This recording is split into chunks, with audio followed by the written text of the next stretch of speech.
बहुत दिन पर आज मयूरभंज जिला को आसबार सौभाग्य पाई। मयूरभंज जिले में आम शिक्षा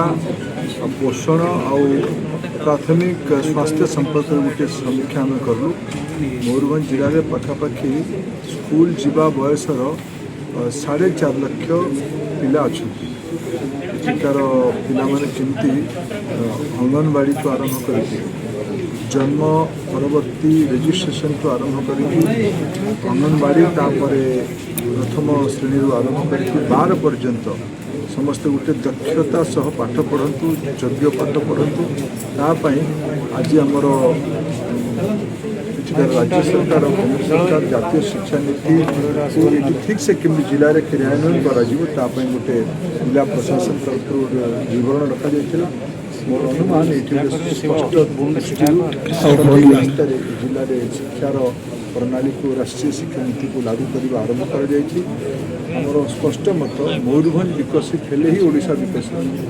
मयूरभंज रे पाठ पढ़ा को लेकिन बहुत पुराना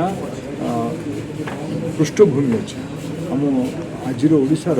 जदि शिक्षा दृष्टि किसी अग्रणी अंचल भाव कहुए मयूरभंज कहुए से ऐतिह्य संपन्न मयूरभंज रे आज आवश्यकता को देखिकी पाठ पढ़ार व्यवस्था को आहरी गभीर कर आहरी स्पष्ट कर आज भाव जिलार समीक्षा की परामर्श भी तुमको ठीक कर जिले में भल पाठ पढ़ार वातावरण स्कूल शिक्षार गुणात्मक उन्नति कर व्यवस्था कार्यक्रम भी तो सब एठिकार बंधु मान द्वारा आयोजन कर आज आसी 2टी कारण आसे ये मत आम सांस्कृतिक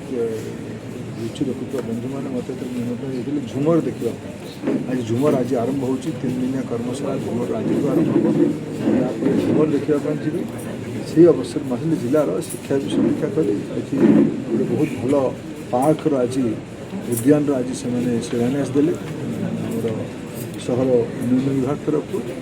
स्टाडियम को बहुत पिला दिन आसी छात्र छात्री कला बेलू स्टाडियम संगे मोर संपर्क स्टाडियम विकास गोटे स्पोर्ट्स हॉस्टल गत दिन किसी आर्थिक व्यवस्था करी आज स्टाडियम को भी जाइए स्टाडियम को भी भल करवा छौ पड़िया को भी आहरी भल करवा छौ पड़िया से मन मारा छौ पड़िया को आहरी सुंदर कर मुझार जिलार मंत्री कृष्णचंद्र महापात्र को धन्यवाद देवी से भी किसी चिंता करें एटिकार एमपी एटिकार एमएलए जिलार सब जनप्रतिनिधि मानक मयूरभंज जिलार विकास में समस्त